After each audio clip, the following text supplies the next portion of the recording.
Okay, so we just wrapped up looking at the sheer, devastating burden of infectious diseases. Now, I want you to put yourself in the shoes of a doctor a few centuries ago. You're treating patients, but their wounds are routinely rotting. Infections are just spreading like wildfire through your hospital wards, and your treatments, they're completely failing. And the most terrifying part of all this, you have absolutely no idea why. It was just a complete, deadly mystery. In this explainer, we're jumping straight into the heart of that mystery. We're going to uncover how early scientists finally figured out what was causing these infections and how that completely revolutionized modern healthcare. So here's the question for you. Why isn't boiling water enough to protect your patients? If you're a clinical student heading into a healthcare career, this isn't just some random piece of historical trivia. We're talking about a literal life or death scenario here. Think about it. If taking your surgical tools and boiling them in hot water doesn't stop a deadly infection from jumping from one patient to the next, what exactly are we fighting? Well, that sets the stakes for everything we're about to uncover. Here is the historical roadmap we're taking to figure out what was causing these infections. First up, seeing the invisible. Then, disproving spontaneous generation, followed by the germ theory, early aseptic technique, and finally, we'll tackle a massive clinical hurdle called the endospore problem. All right, section 1, seeing the invisible. Because let's face it, you can't fight an enemy you don't even know exists. The sheer ingenuity involved here is honestly kind of mind-blowing. Antonie van Leeuwenhoek didn't have access to a modern high-tech lab. Instead, he engineered these incredibly high-magnification brass microscopes all by himself. He used these specialized focusing screws and tiny pinhead-sized lenses to just look at everyday stuff. We're talking samples of rainwater and oral plaque literally scraped right off teeth, and what he saw totally shocked him. He was the very first person to actually visualize, sketch out, and document active living microorganisms. He called them animalcules. With this, Leeuwenhoek proved that microscopic living entities were swimming around right there in our physiological fluids, laying down the absolute diagnostic baseline for clinical microbiology. Moving on to section 2, disproving spontaneous generation. Seeing these microbes was cool, but it was really only half the battle. People still had absolutely no idea where they came from. To really grasp the challenge these pioneers faced, we have to understand the totally flawed mindset of the time. On one side, you had this idea of spontaneous generation. Basically, it was an early, unscientific superstition that living forms could just naturally pop into existence from vital forces in non-living or decomposing matter. Like, people genuinely believed flies magically emerged from animal manure. Wild, right? But on the flip side, we had the theory of biogenesis. This is the scientifically validated principle stating that living things can only arise from pre-existing living cells of their own kind. For medicine to actually advance, the scientific community had to definitively crush the idea of spontaneous generation. And Louis Pasteur is the guy who settled the debate once and for all. He used these incredibly clever, specialized swan-neck flasks. The brilliant part of the design was that it allowed environmental air to enter the flask, but any airborne microbial contaminants, they got trapped right in the curve of the neck. Because of this, the sterile infusions inside the flask stayed completely clear indefinitely unless you actually physically tilted it and exposed the liquid to those trapped microbes. Pasteur flasks were a total game changer. They decisively forced the medical community to face reality. Human wound contamination and diseases weren't happening because of some spontaneous internal failure. They were caused by external living agents finding their way into the body. Which brings us to section 3, the germ theory. This was a massive paradigm shift.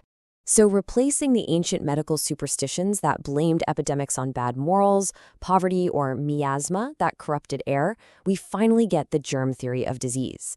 This is the revolutionary framework establishing that specific infectious diseases are actually caused by the active growth, replication, and metabolic actions of microbes inside a host. Let's look at how this built up. We start back in the 1600s with Leeuwenhoek discovering those animalcules. Jump to the mid-1800s, and we have Pasteur providing the initial baseline concepts by demonstrating that microbes are the actual culprits behind chemical fermentation and food spoilage.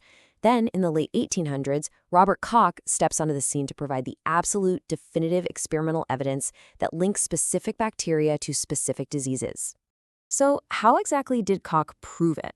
Well, he formulated a strict sequential series of experimental steps, which we now call Koch's postulates. Step 1, isolate the suspected bacterium. Step 2, establish your sequential experimental steps. And step 3, link that isolated bacterium directly to a specific animal or human disease. Koch wasn't just guessing here. He proved, beyond a shadow of a doubt, that a specific germ causes a specific disease. This was the ultimate validation of the germ theory. All right, section 4, early aseptic technique. Because knowing external microbes cause disease is one thing, but how did we actually stop them from killing patients? Our early pioneers had to take these new theories and actually apply them to clean up the clinical environment. First, we have Dr. Oliver Wendell Holmes. He noticed a really disturbing trend. Mothers delivering babies at home had significantly lower rates of puerperal fever compared to mothers delivering inside hospital maternity wards. Enter Dr. Ignaz Semmelweis, who actually solved the mystery. He figured out that these high postpartum maternal deaths were directly correlated with physicians walking into the maternity ward straight from performing procedures in the autopsy room. Yeah, they were literally carrying the disease on their hands. Semmelweis proved that mandatory hand disinfection dramatically reduced nosocomial or hospital-acquired transmission rates.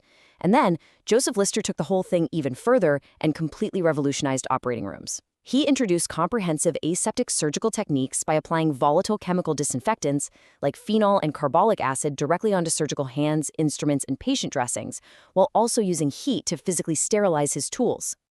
Finally, we arrive at section 5, the endospore problem. You'd think washing hands and boiling water solved everything, right? Not quite.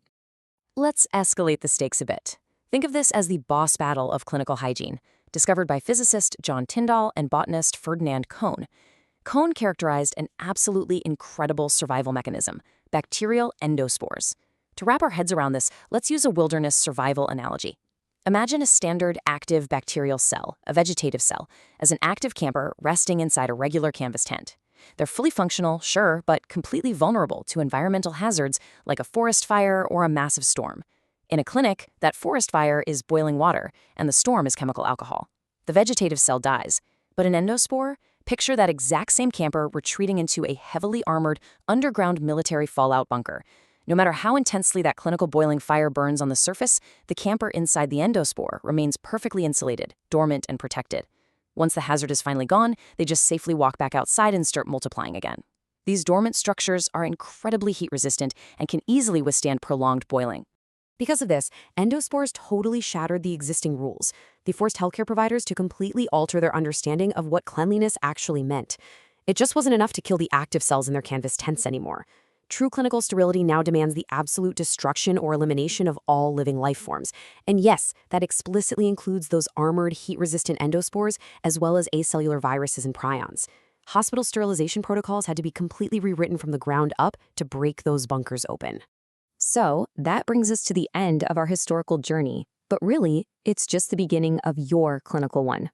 Now that we know these external pathogens cause disease, and we know they can survive our absolute best defenses by hiding in armored endospores, how do we systematically identify, name, and classify them so we can actually fight back in the clinical setting? Think about that carefully, because this brilliantly sets the stage for what you're tackling next: the principles of taxonomy, binomial nomenclature, and phylogeny.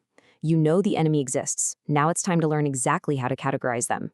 Keep focusing on those concepts, and I'll catch you in the next explainer.